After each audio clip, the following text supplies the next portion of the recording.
today we would like to contribute to the debates on interdisciplinarity in climate change research, and we will put a particular focus on epidemiology. Today we have with us Ana Vicedo-Cabrera. Welcome, Ana, and thank you for accepting our invitation. She's head of the research group Climate Change and Health in the Institute of Social and Preventive Medicine of the University of Bern in Switzerland. She's also honorary assistant professor in the London School of Hygiene and Tropical Medicine. Her current research aims to understand how different factors, climate factors and other related environmental stressors affect health in the context of climate change. In particular, she's interested in the evaluation of adaptation strategies, mitigation policies, and air pollution co-benefits. She has led and collaborated in several large epidemiological studies on temperature-related health impacts, and also to nationwide studies in the US, in Switzerland, and in the UK. She is also a contributing author of the 6th assessment report of the IPCC. So Ana, again, welcome. Thank you for joining, and I give you the floor. Thank you very much, Marta, for the introduction. And just a second, I'm gonna start sharing the screen. Hope we don't encounter any technical problem today, hopefully. So, yeah. So as I said, thanks a lot, Marta, for the invitation to contribute to this webinar series. For me, it's a great pleasure being here today to talk about, well, somehow the research that I have been conducting during the last, I would say, around 10 years, more or less. And more specifically, my aim today is to give a bit of background or ideas of interdisciplinary research that we are doing today in my team, and especially examples of how we can link epidemiology with current research in climate science. So as I said, I will try to guide you through some examples of our research, mainly on epidemiology, and how we are trying to link our research output and projects, strategies, etc., with other disciplines related to climate change research. So to start with, okay, hopefully now it works. Yeah, exactly.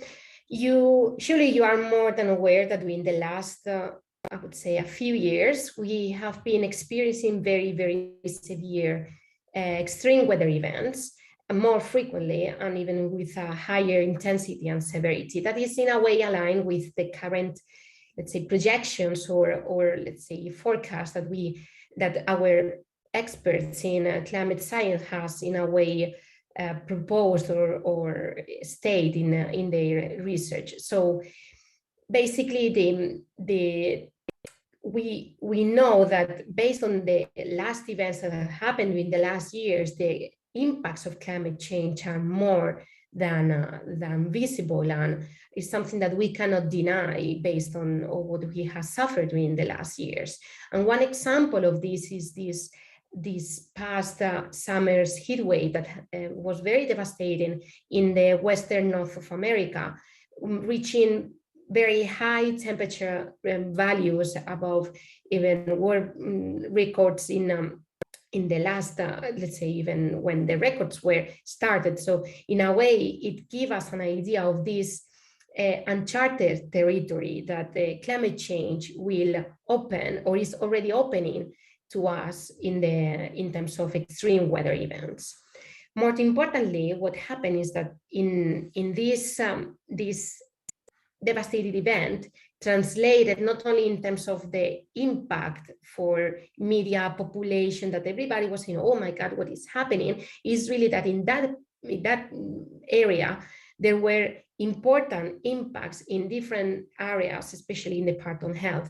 We saw that, for example, there were media releases saying that the hospitalizations were increasing at the levels even outside the COVID-19, etc. So in a way, just to give an idea, this was an article that was published at that time by the New York Times, in which they tried to compare the magnitude in terms of heat-related impacts, or the impacts on health that were somehow associated to the event. And they compared to previous, let's say, events happening, or let's say peaks in mortality or hospital admissions during the last months, even compared to COVID-19.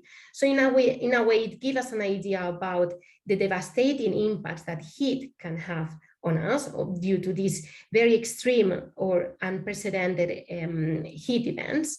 And more importantly, it's expected that these extreme events will be more frequent in the future. The probability of these record-shattering events that in this study was published by our colleagues in Mitigate, by Eric Fisher and colleagues, they estimated that, again, this idea is not only that climate change will make current extreme events more frequent, is that the extreme events in the future will be even more severe, showing this idea of uncharted territory. So with this, I just want to give you an idea about the great impact or the interest that for all of us has heat in terms of exposure and as a driver of let's say, health burden across populations, and in a way, more important, in some vulnerable populations, as I will cover in the next slides. So to start with, let's say, what is heat, or let's say heat stress? Let's say that the mechanisms by which heat directly impacts human health are complex, and in a way, understanding how human body reacts to heat has been focus of research for several years, mostly in physiology and specific health, let's say, areas like occupational medicine or sports medicine. In a way, heat stress is the overarching term that is used for explaining, in a way, the response of the body when it's exposed to extreme heat. It happens when the body is overwhelmed by metabolic heat production and triggers a series of mechanisms that could eventually damage the organs. Here in this table that I show you here, published very recently by Moore and colleagues, they try to summarize what are, let's say, the different mechanisms, how heat affects the body, and the different organs that are affected. And you can see that it's really multisystemic effect that affects different elements, different entities in our body that eventually would provoke some impacts in terms of visible, let's say, health outcomes. So this is basically what we know from physiology, working, let's say, at individual level. And the idea is that what we want to assess in epidemiology is to translate this evidence or these impacts that can be observed at individual level based on physiological models, let's say, more experimental study designs, etc. Try to translate this on, let's say, what would be the impact or the visible impact for the whole population. So it is exactly what we do in epidemiology. Try to understand what is the burden in terms of mortality, hospital admissions, emergency room visits, drug dispatchments, family doctor visits, etc., that are in a way associated to extreme weather events, in this case, heat waves or extreme heat or high temperatures. And this is, as I said, exactly what we want to see, to assess in epidemiology. Understand the distribution of these specific health outcomes that could in a way associated to the exposure to these specific, let's say, outcomes. So again, the focus of our research is basically the populations. We are no longer interested in individual. Our focus is try to understand how heat affects populations. And as you could see, this has very important, let's say, applications, or conclusions can be very much appealing for policymakers, because in there we are giving number of deaths attributed to heat, or number of hospital admissions due to cardiovascular diseases attributed to a heat wave, etc. So to go a little bit further into the topic of epidemiology, let's say that our main interest, or let's say overarching aim in with regards heat exposure, is try to quantify what are the health impacts associated with heat.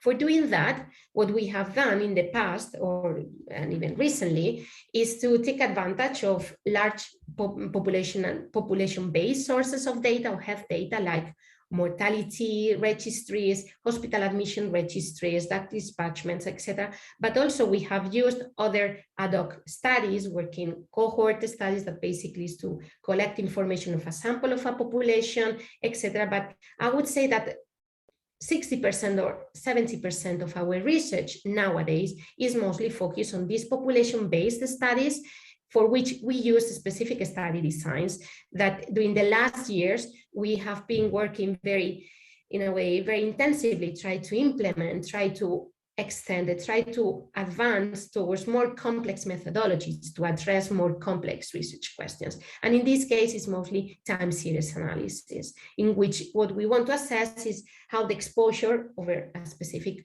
let's say, population translate in number of excess deaths or excess hospital admissions, etc. So for doing that, as I said, we took advantage of let's say, methods developed in our research fields, and we have applied, for example, in this case, what we call distributed lag nonlinear models.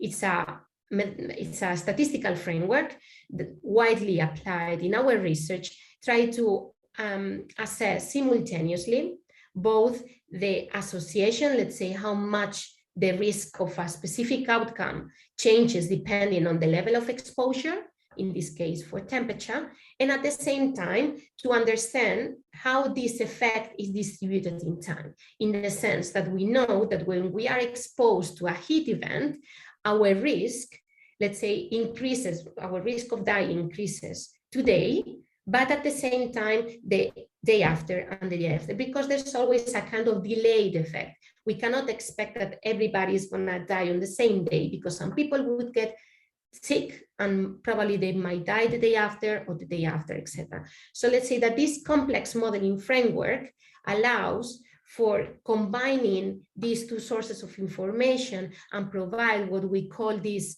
our famous exposure response functions that we can see here. Basically, it's a way is to summarize how the risk of, in this case, mortality changes according to the level of temperature. We know that when we assess temperature, the effect is clearly nonlinear, in the sense that we know that as you could see here, the risk of dying due to temperature higher than what we call here temperature of minimum mortality basically increases in this way, is what we call heat. And when temperature is below this MMT, we say that is cold, and basically we know,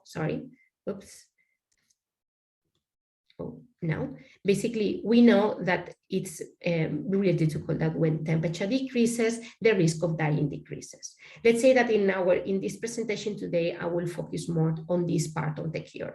I wanted to explain you because you will see these kind of plots several times in my presentation, and I believe that nowadays is one of the most important, or let's say critical elements in climate epidemiology that we are doing for addressing the effect of heat on health. Again, these are our exposure response functions.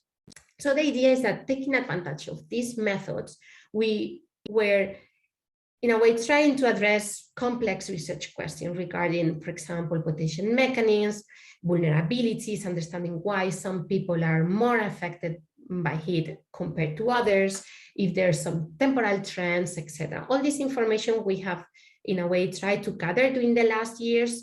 And for example, one approach that has been very much applied nowadays is this, what we call multi-location assessment, in the sense what we want to assess is these exposure response curves, as you could see here in this paper that was published in 2015 by Antonio Gasparini, that was the developer of this distributed lag nonlinear models package.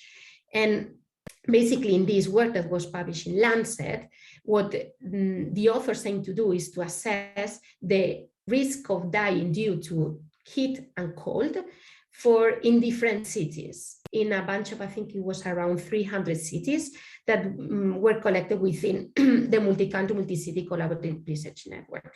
I will go into this MCC network again later in my presentation. So, as I said, this approach of performing multi-location assessment is very powerful.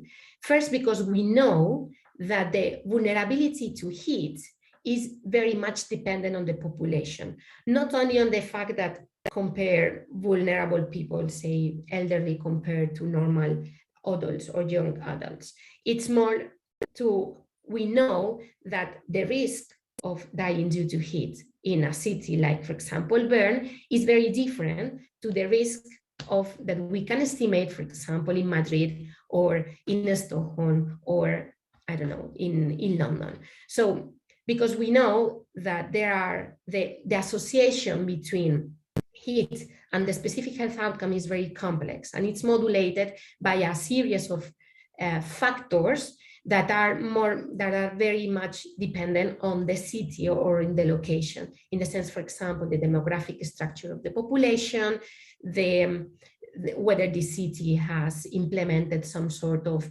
adaptation mechanism, etc. So all this information or all these different factors would drive different risks.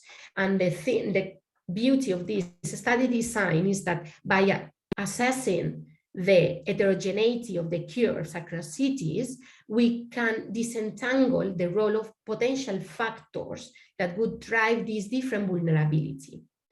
Another example, a little bit more, let's say, complex, is when, for example, if we want to cover different scales, let's say, from more local to regional global scales.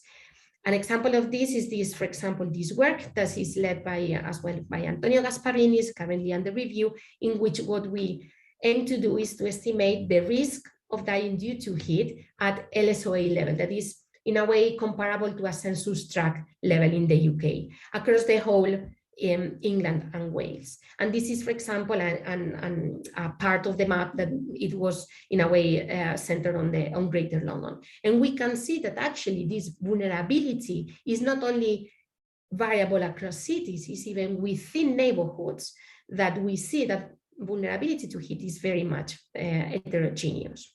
In the same way, if we want to go at an upper scale, we can assess these risks or these impacts across provinces. This, for example, is what our colleagues in IS Global perform, assessing the impact of different, let's say, provinces across Europe.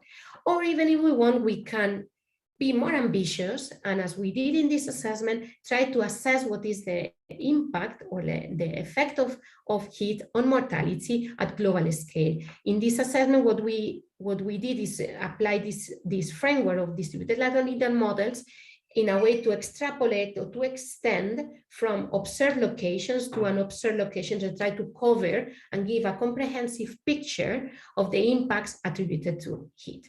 So all this information, as I said, in terms of variability, heterogeneity, but not only in space, but also in time, because think about that we can do this assessment at time slices, we can in a way understand the vulnerability that eventually can be, again, very useful to derive adaptation or let's say hypothesis on potential adaptation mechanism that can be used eventually for policy to try to draw strategies related to different adaptation, let's say strategies for climate change. So another example that I wanted to show you related to assessing vulnerabilities and coming back to the idea of temporal changes, in this assessment, what we aim to do, and actually what we did, is try to disentangle, first to assess what was the role of the introduction of air conditioning in different cities in these 4 countries, and at the same time to disentangle what was the role of air conditioning over the whole temporal trend in heat-related mortality. So what you can see here, by comparing these exposure response curves, in red are, let's say, the at the beginning of the period when the air conditioning was low, the percentage of the prevalence of air conditioning was low in these countries, and the green one is at the end of the period when the proportion of air conditioning was much larger. And you see that overall we see a clear abatement on the risk associated to heat in all these places, not very much clear in Canada. But more importantly, in this assessment, what we found is that actually the effect or the contribution of air conditioning was not as crucial as it was initially hypothesized, because we thought that air conditioning, and a lot of people think that air conditioning is a very important adaptation strategy, but according to this assessment, we see that there are other factors on top of air conditioning that might have driven this abatement in risk-related, heat-related risk. And another example, as I said, try to maximize this spatial comparison. We assess the heterogeneity in terms of attributable mortality due to heat in this multi-location assessment. And we found that actually cities that are larger and more urbanized, and say with higher, as you see, deprivation, as you see here in the Gini index, were associated with a larger risk of heat-related mortality. So saying that, during the last years, we have advanced quite a lot in trying to understand, and we have already some robust evidence that today heat is an important environmental stressor, driving in quite a substantial mortality burden. We estimated at 0.9% of total mortality burden in this assessment by Zhao and colleagues that I showed you before. And as well, we have seen that there are important morbidity impacts in terms of increased hospital admissions, emergency room visits due to all-cause or specific health outcomes like cardiovascular mortality, cardiovascular morbidity, respiratory diseases, or even mental health. We have seen as well that there are specific vulnerable groups, for example, old population, pregnant women, chronic patients, children, are those that are less capable to cope with heat. So probably the effects are more visible, and then they would, eventually have some increased risk for specific health outcomes in each case. And finally, we have seen as well that the heat is attached to important economic costs, and also as well reduction in labor productivity. And altogether, we know that this picture will magnify in the future due to climate change. And more in a way, what we need to, try to advance is to, is what we know, but we know that still in all these, let's say, puzzle that we have tried to put together, there are some pieces that are still missing. And we believe that in the next years, we have to do a better job in trying to clarify this if we want to be efficient to tackle climate change in the future. So one important element that I believe that should be one of the main focuses, and myself and my team, we are trying to advance, is try to understand and also to disentangle adaptation mechanisms that eventually can be translated into potential policies to help adapting to climate change. Another important element that I think is not very much well known in our field, but very, very much known in others, is this the role of compound events.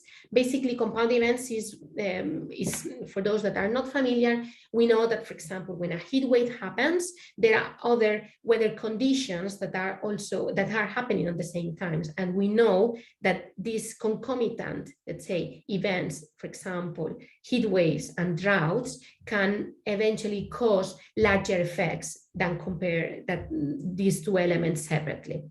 So the idea is that in climate science, it's a field that is very much on, let's say, trending today. But however, in health, or let's say what is the impact of these compound events on health, is still a field that needs to be developed. And just a few examples, for example, interaction between heat and air pollution has been addressed in the past, but I would say that much better job we have done if we want to not only to connect, let's say, different weather hazards at the same time. And finally, one point that I will develop in the next slides more focusedly, and it has been my work during the last 2-3 years is basically to come up with methods to quantify the health burden attributable to climate change. And all this together, I believe that is clearly a platform for develop what we call interdisciplinary research, because we know that the epidemiologists on our own, we won't be able to address these different research lines on, let's say, without help of other experts in this field. And as I said, one example of this that I will explore, I will develop more in the next slides, is this idea of attribution. So coming back to the event of the Western North America that happened last year in summer 2021, let's say that while the event was happening right after the event, let's say people were asking what was the role of climate change in this event, and how much did human activities increase the risk of occurrence of, let's say, the probability of the event, and more importantly, did climate change alter the severity, frequency, or duration of the event? So these three questions is basically what attribution and detection studies aim to address. One example of a study that was, in a way, one of the first examples of a study that was, in a way, developed in this field is this study by Peter Stott in 2004, which they aimed to estimate what was the contribution of climate change in the observed 2003 European heat wave. Remember, it was a massive heat wave that affected Central Europe and especially as well as Spain. So what they found is that actually it is very likely that human influence has at least doubled the risk of a heat wave exceeding this threshold magnitude, in a way saying that the climate change has increased the probability of this event. But what is really this idea of attribution and detection studies? In a simplistic framework, we know that based on our colleagues, climate modelers, the climate during the last years has been driven in a way based on different forcings, so let's say, or different influences that are mostly driven by, we know, emissions of greenhouse gases. So since we know how much we have emitted during the last years, we are able to draw another scenario that in a way try to mimic a world basically without climate change. As you could see here, basically the idea is to compare what is the climate today in presence of climate change with a climate, hypothetical climate, in a world without climate change.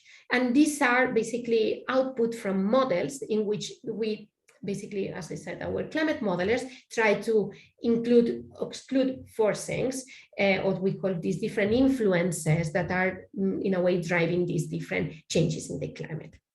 So, as I said, in this event that happened last year, it was this group this is an initiative that is called the World Weather Attribution. I invite you to have a look. They have different studies in which basically what they want is to estimate in a short period of time, saying in a few days, as it happened in this study, what was the contribution of climate change to the observed event.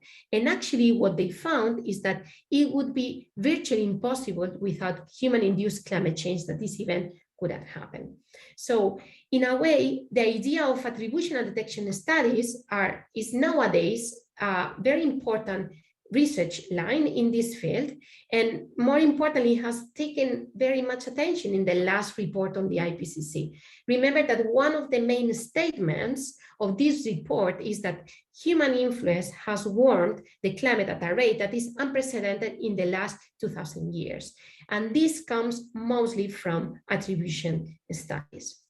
So let's say that this is what we know, or what our friends in climate science have been doing, just to know to characterize the event in terms of what's the contribution of human influences. But let's say that we want to go a little bit further and say how much of the observed health burden during an extreme event can be attributed to human activities, or in another way, how much of the historical health burden of a climate sensitive outcome can be attributed to climate change. let's say that in our field, what we have done as a way to quantify what is the contribution of climate change, we have used what we call projections studies, basically to estimate or to project what will be the impact in terms of health burden attributed to a specific climate-related factor, in this case heat, under different climate change scenario, as a way to understand what would be the contribution of climate change. But here the story is different. We want to know in the past what was the contribution of climate change to the observed burden during a specific extreme event. So there are, in a way, this is a field that in epidemiology has not been very much developed. And it's one of the topics that I believe in the future we should try to focus on.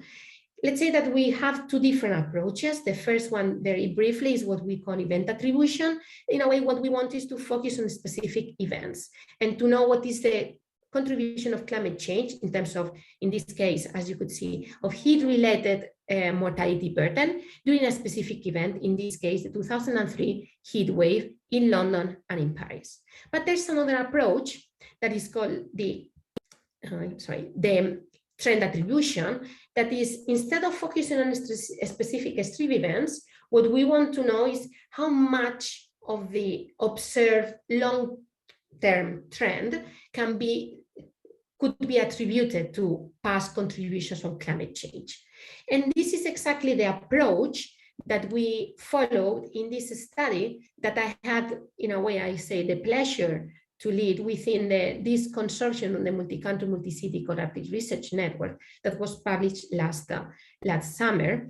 And in very briefly, this assignment, basically, what we did is clearly this, try to combine epidemiological methods with the latest, let's say, research and data from climate modelers to try to answer this question on what was the impact of climate change in past heat-related mortality observed, in this case, in more than 700 cities in this database that we included. So basically, the framework, how we work is that we used our methods in epidemiology to assess the association, let's say, the vulnerability to heat in terms of mortality, heat mortality vulnerability in every city that was included in this dataset using observed temperature mortality series, and combine this information with the modeled, let's say, climate in terms of daily temperature in a factual scenario that you can see here in dark red that mimics current climate in presence of climate change, and using another series that is basically a counterfactual scenario that is in absence of climate change. So we estimated, we used these two series, and this exposure response curve represented the vulnerability and translate this into excess mortality under these two different scenarios. And we computed what was the contribution of climate change to the observed burden.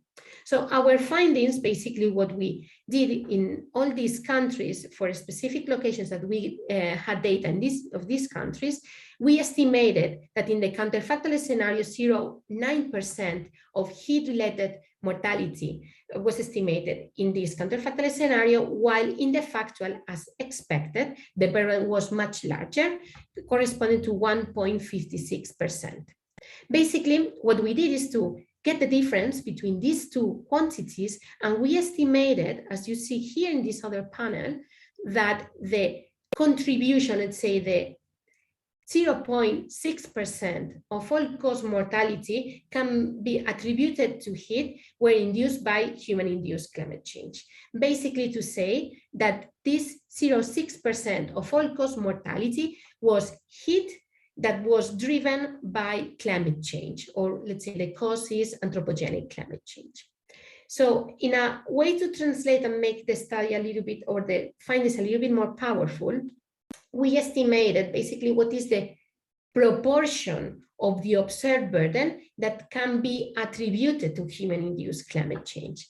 And basically, this is what we found, that 37% of heat-related mortality during summer months in these locations can be attributed to the influence of, let's say, in human-induced climate change. As you could see, these findings, these percentages were highly variable depending on the location, and we found a larger, let's say, contributions of the climate climate change in places in South America, while the contribution in Europe or Southern Europe was a little bit lower, but still around this estimate of 30–40%. So as let's say conclusions, our findings has a very important key message here, saying that for the first time, we perform a quasi-global assessment showing that climate change is already affecting populations, is already affecting our health, and has already contributed in terms of additional heat-related mortality burden, in this case, in these locations that we quantify around 37%.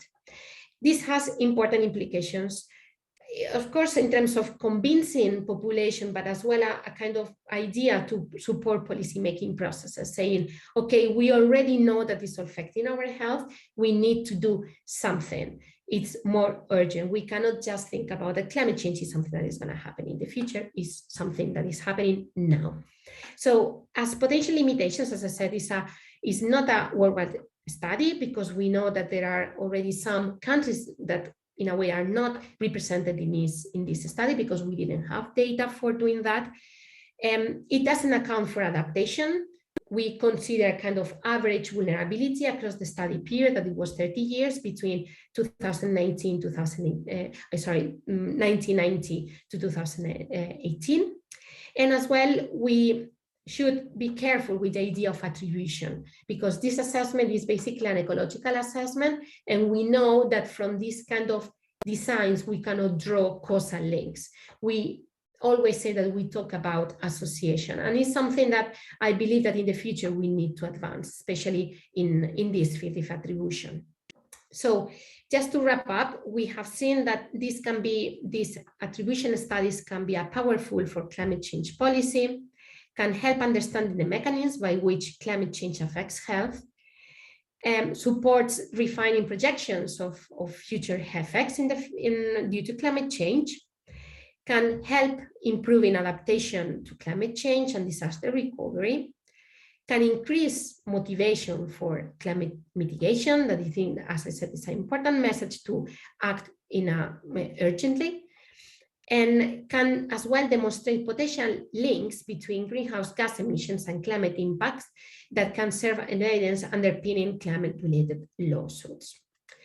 So, and more importantly, yeah, as I said, it's an excellent platform for interdisciplinary research that myself, I can say that personally, I learned a lot from our colleagues in climate science, and it helped me to open my eyes to this idea of collaborating with researchers from other fields to try to advance in these more complex research questions. And I believe that this kind of research is very much powerful, especially because we know that we have to do something else or improve the ways how we can assess causality using more advanced epidemiological methods. As well, we believe that we would need to kind of provide more innovative frameworks to, let's say, provide estimate of health impacts in short term, saying to improve our estimates of health impacts, and finally to try to expand this assessment over global assessments, basically. And with that, I want to close. Thank you very much for your attention, and looking forward to your questions. Thank you. Thank you very much, Anna. It has been very, very, very interesting. I'm myself an adaptation scholar, so I have many questions. Maybe they are like too basic or general. So for everyone, you can raise your hand and I will give you the floor. But remember that this webinar is being recorded, so you can also place your questions in the chat for everyone to read. And I will ask Anna on your behalf. So meanwhile, we have our first questions. I wanted to ask you, Anna, so I've noticed that you talk in general about, across your studies on mortality. So I was wondering how difficult it is to include morbidity aspects in this kind of studies, and how much do you think will impact the translation into policies as well? Because we cannot only drive our policy recommendations on mortality, because morbidity is also a big problem. Yeah, thank you, Marta. This is definitely a very good question, and thanks as well for raising this point, because I mean, I didn't have the chance to explain it when I was presenting. Maybe I can quickly, if I can go back just a second, because in a way I try to reflect this in this. Sorry. Yeah, in this diagram here. Yeah, unfortunately, I would say 70–60% of the research that we do today is mostly focused on mortality, just because it's the easiest outcome, or let's say the easiest outcome that we can basically access to, because we know that mortality registries are well established almost everywhere. I say almost because there are some places like in developing countries that is not still available. That's why we cannot assess impacts in these places for the moment with the same reliability. But in a way, we have relied heavily in this kind of data, because we have seen that it's easier to analyze, easier to collect, easier as well to combine between across locations, because in a way, the way how this is collected is relatively similar across places. Mm-hmm. But I agree that this has important limitations, because we always say that mortality basically is just the tip of the iceberg. We are just taking the more extreme cases, and probably in terms of heat, we know that heat mortality mostly happens in an old population. So the idea is, if we expand towards other health outcomes, we could probably observe different patterns. Mm-hmm. And also we could assess other groups, thinking about young adults or older adults, children, other kind of, let's say, groups that we don't expect that they would eventually die, or let's say the probability of them to die is relatively low, so they are not well represented in the mortality database, basically. And this is work that we are trying to do, and there are studies trying to address or basically take advantage of hospitalization data sets. But the problem is that this kind of data sometimes is not easy to be accessed. Mm-hmm. Because of confidentiality issues, because of the way how is this collected is not centralized. For example, in Spain, I recently tried to access to hospital admission data, and basically the data that they provide is very limited, and you eventually have to go to the specific departments and ask for, if you want more detailed information, I'm saying about the patient location, not even the address. It's just kind of municipality or some sort of geographical information.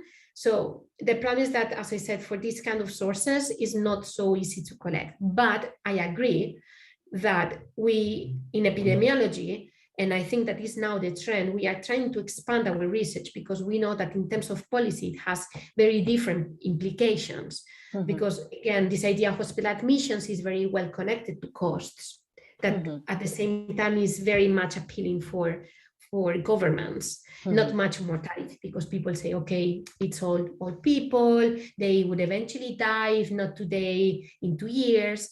And it's a bit of this story, and I agree that the idea is that we should expand our research toward our other research questions, because surely we will find other impacts, other type of patterns that are equally relevant in terms of, driving policy and strategies for adaptation.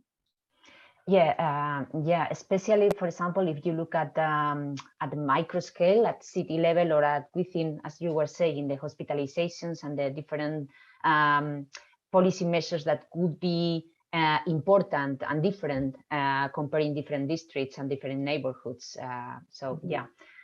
We've also suffered this data access problem in BC3 in some of our earlier studies, so I know what you mean.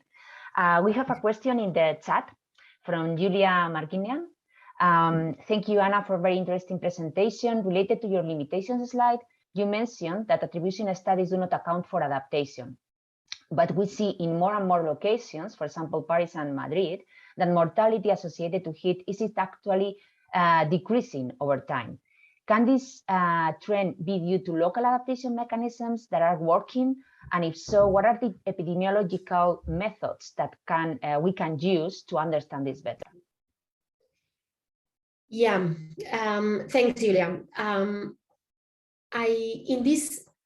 These limitations relates to the study that we published, in the sense that in this assessment, we had to apply some simplifications in the modeling. And in this case, we decided to keep the vulnerability constant to kind of, estimate a common exposure response curve for the 30 days, assuming kind of an average vulnerability. But we know, as you say, that is likely, and there are already research out there pointing that vulnerability to heat has changed over time. And the problem is to incorporate this kind of complexity in an already complex modeling framework, as it is the type of, let's say, attribution, is in a way a little bit challenging. And the problem as well, something that I want to raise connected to this, is that we model, let's say, the impact in the absence, or let's say, the vulnerability to heat that we see today, and the one that we use in our assessment, is in presence of global warming. So we don't know what would have been our vulnerability in absence of global warming. So these are like two connected, let's say, limitations that I wanted to raise with this idea of adaptation, because the level of vulnerability is very much variable, as I said, across locations, across space, and try to combine all this information in this kind of framework is very complex. But I agree that this kind of evidence in terms of adaptation, we need to advance more, not only to assess how much the risk has changed, is really to understand why the risk has changed.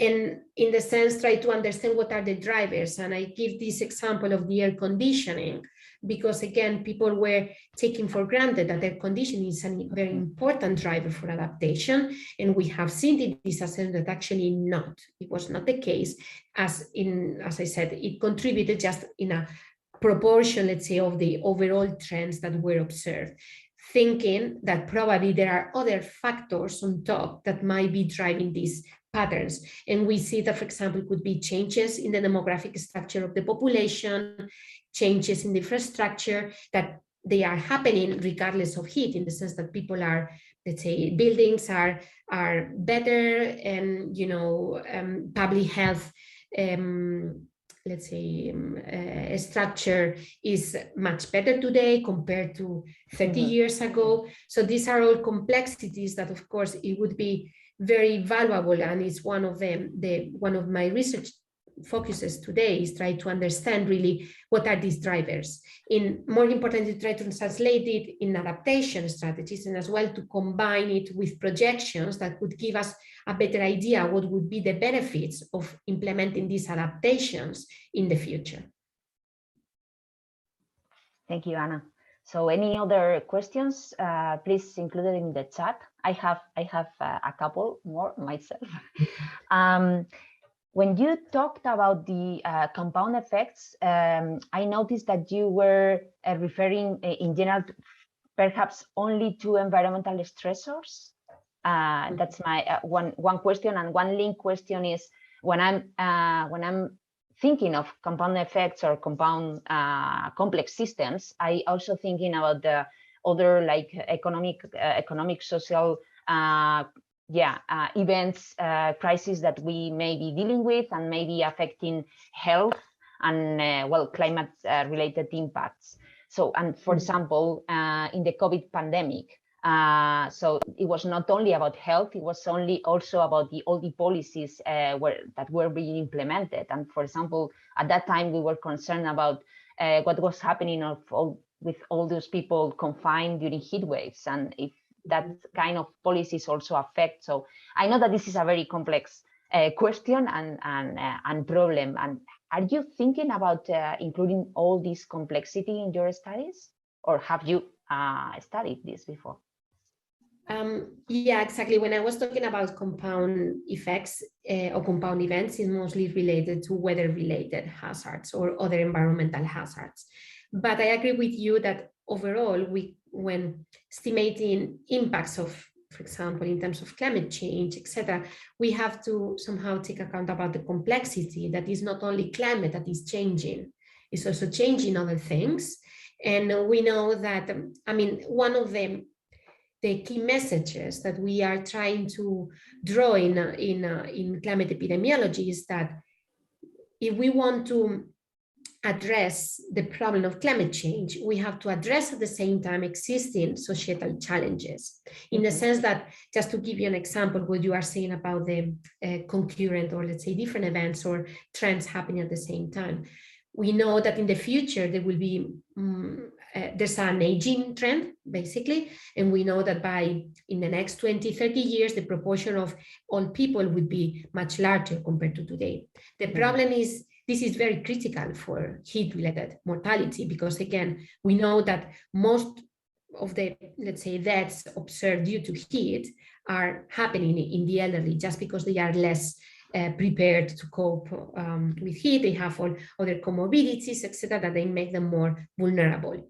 So when we want to estimate the impacts of climate change in the future in terms of projections, to say how much heat-related mortality would increase if we reach 2 degrees by mid-century, we have to account as well that the population is also changing, and probably the pool of individuals vulnerable in the future will be much larger.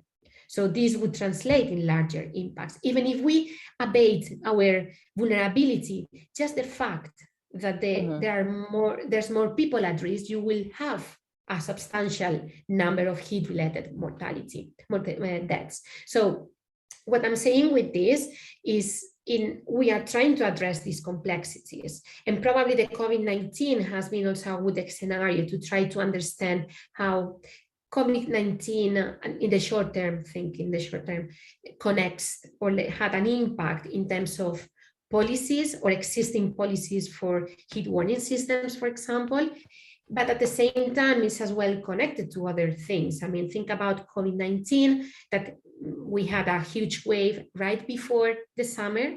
So what we know is that it's likely that all frail people, say old people, etc., that would have been exposed to a heat and probably died during the summer, already died because of the COVID-19. So in a way, what did happen is what we call mortality displacement. And eventually, I mean, I'm not aware if there are studies exploring what has been the impact of COVID-19 in terms of mortality displacement. But this is a discussion that we are having in our research field, because we rely so heavily in these mortality registries that we don't know what we're going to do with this 2020, 2021 in our series, how we're going to deal with the influence of COVID-19 in our measurements, because this could be seen as a potential confounder, or it might introduce some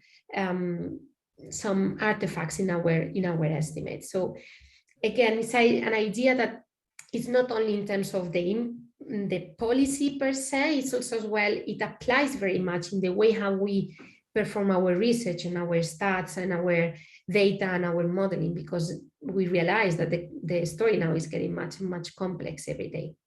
Yeah. Good, really good point, in fact. Alinki Abay has another question related to your comment on the results of the 37% attribution to climate change, which cannot be interpreted as causality factor. I think it is key to summon vulnerable groups and where the vulnerability comes from. For example, contamination such as air pollution and other socioeconomic determinants that make people more vulnerable. This means that other factors might be equally or more important, and climate change might be on top of those. Exposure to air pollution is making people more vulnerable in the long run to many risks. What do you think about that? Yeah, I mean, I agree, but I would say that in this assessment, we try to simplify this picture. And in the sense that when first these 37% are based on direct impact of heat. Let's say exposure to heat, you die. Is not related to intermediate factors, in the sense that if you are exposed to heat, the malaria season changes and eventually you might have a higher, let's say, risk of malaria in the subsequent, let's say, malaria seasons. I mean, as I said, it's a short-term association. Of course, it can be mediated by vulnerability factors, is what I said, that it's very complex. And in our assessment, we didn't disentangle which group of them, let's say, population subgroup was more affected, although we expect that it's mostly elderly based on our previous assessments. But the story here is that the scenarios are simple in the sense that we are taking our vulnerability to heat, let's say the risk, and take our population, say this is the impact that we observed, that is this 1.something% of heat-related deaths during the observed period, and we estimated the hypothetical heat-related deaths that we would have had in absence of climate change. So in there, we are assuming that the rest of, let's say, factors, air pollution, other drivers, etc., stay the same. We are only changing or accounting for the burden attributed to heat. As I said, when we talk about climate change, it's just a complex network of factors, vulnerabilities, populations, policies, etc. But in this assessment, although we had to input some very strong assumptions or simplification, it was the only way to disentangle and provide this estimate. Otherwise, I see that it would become very complex to try to quantify, or let's say to disentangle the contribution of other factors that at the same time are driving direct and indirect impacts, etc. I hope I answered the question. Yeah, I think so. It was more a clarification, no, on the Exactly. the comment by Aline. We have another question by Arantxa on your methods. I understood that you are using essentially framework developed by Gasparini et al. In the presented results. That's the question. Yeah. Yes. Well, I had them in a way during my I would say in the past, I had the pleasure to work with him at the London School. So in a way, I'm a very strong user of his methodology, but it's not his methodology. It's something that is nowadays applied in this field on, it's mostly these distributed lag nonlinear models are mostly used in epidemiology, in environmental epidemiology, to assess short-term effects. So we apply it to heat, but we also can apply it to air pollution, to noise, to other kind of environmental stressors that can be, let's say, can in a way have a short-term effect. This is when we apply to time series analysis.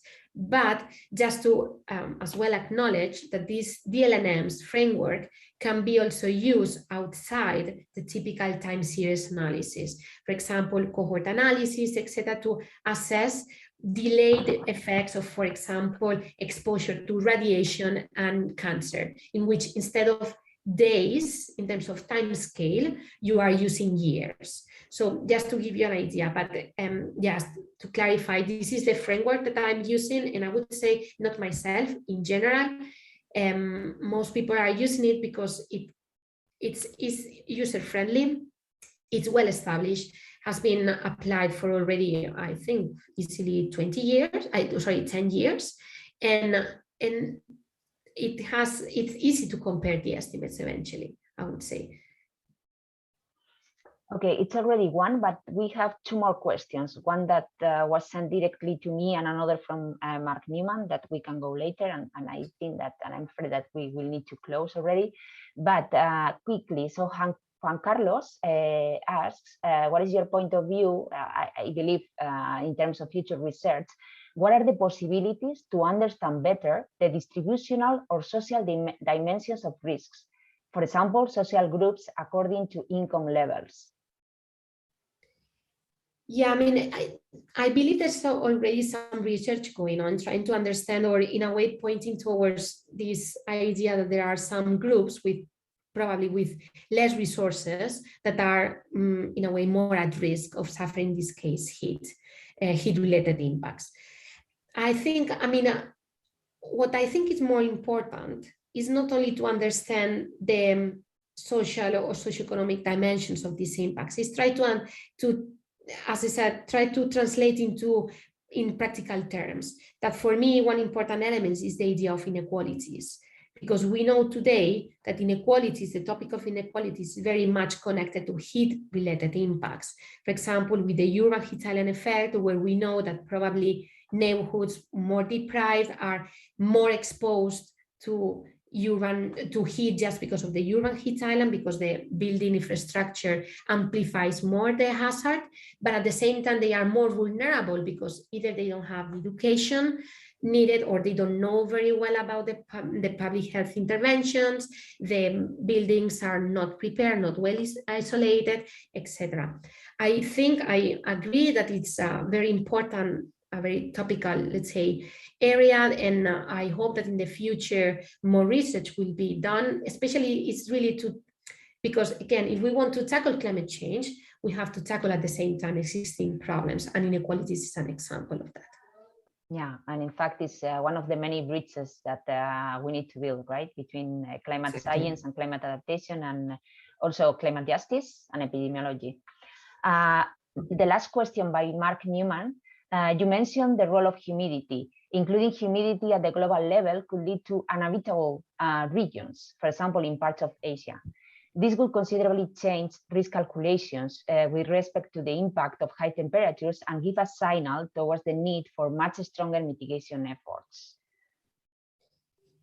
Yeah, well, I'm glad that the topic of humidity was raised, because nowadays is one of the areas that I'm working in a way more, because the problem is that we know based on physiological models, etc., that humid heat is worse compared to dry heat, in terms of we are less, we lose capability to dissipate heat and all the stuff. So probably is linked to a higher probability of developing some health outcomes, etc. But the problem is that in epidemiological models, we have seen that humidity is not as relevant as one could expect based on the findings of other fields. So myself, I'm trying to understand what is this happening, because the problem is that we have on one side the physiological models, and we have on the other side these studies projecting heat stress in terms of exceedance of absolute levels, for example, of wet bulb temperature, this idea 37 degrees, I think it's called, that they call it the deadly conditions for heat. But the problem is these assessments are done at population level that should rely more on epidemiological research rather than physiological research, because remember, in epidemiology, we look for effects at population level, while at individual level, the story is much more complex, because you have, at individual level, you can control all the different conditions. At population level, no.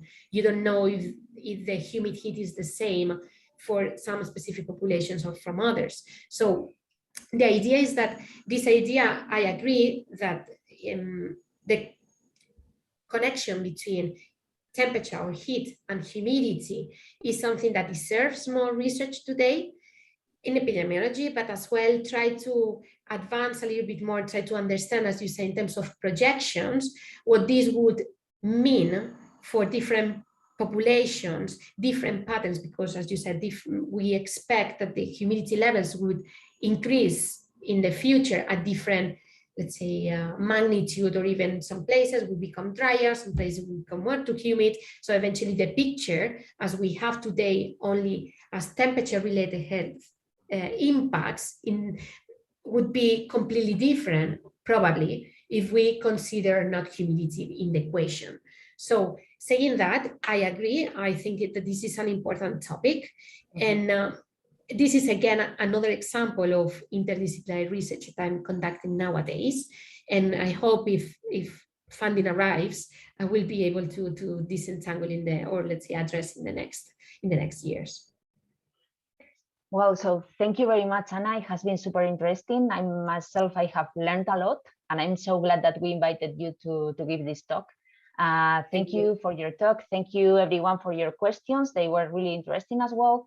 And we hope to see you all in a future webinar of VC3. Bye-bye. Thank you. Thank you. Bye-bye.